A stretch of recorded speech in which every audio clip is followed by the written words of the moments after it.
to the Creative Teen Talks podcast for Hillsong Creative.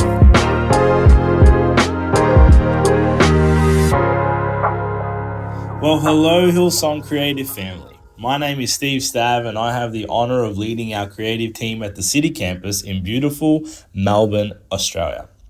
A bit about me, I'm a father of 3 children, I'm the husband of 1 wife, and I just love serving God in our creative team. And I'm grateful for you, those who are committed to building God's house, but also those committed to build our house with your gifts and your talents. Just know this, we appreciate you.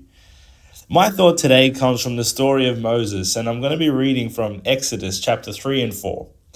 In this story, God meets Moses in the most incredible of circumstances, the famous burning bush encounter.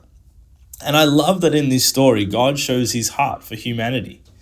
We read in verse 7 and 8 of chapter 3 that the Lord said, "I have indeed seen the misery of my people in Egypt. I have heard them crying out, so I have come down to rescue them." Note this, God saw their need, he heard their cry, and he has come to rescue them. Man, that brings me comfort.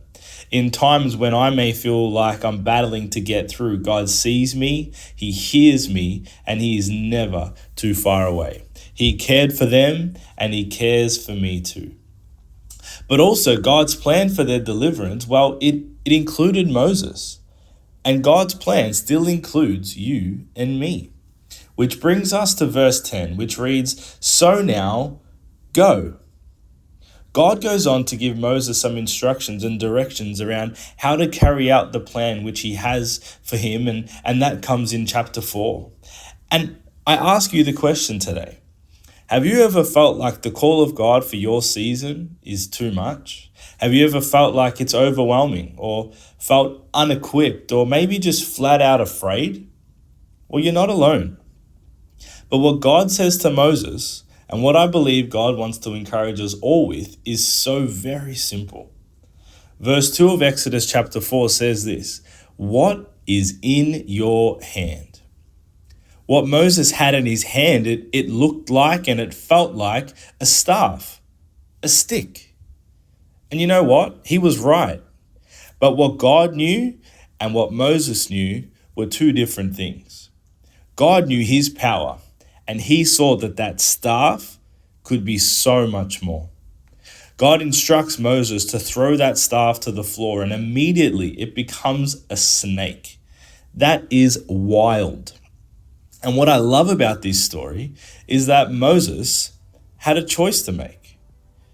Does he stand there with the stick in his hand, or does he allow what God said be what guides his life and his season and watch what it can become? And today I ask you a similar question. What's in your hand? What's in mine? This weekend as you serve and as you prepare to serve, what's in your hand? Is it an instrument? Is it a console? Is it a microphone? Or is what's in your hand a weapon that God wants to use to call people to worship? Is it a sound that will silence the enemy? A voice that could cause hell to shake and demons tremble?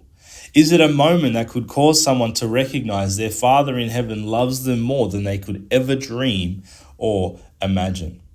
I don't know about you, but I would hate to know that what I was holding on to, what I thought was just a stick, had the power to become so much more. So I ask you this question again. What's in your hand? What's in mine? This weekend as you serve and as you prepare to serve, what's in your hand? I remind you of God's instruction to Moses in chapter 3, verse 10. "So now, go, and let's watch and see what God can do." Have an incredible weekend in church, praying that God is with you, God leads you, God guides you, in Jesus' name.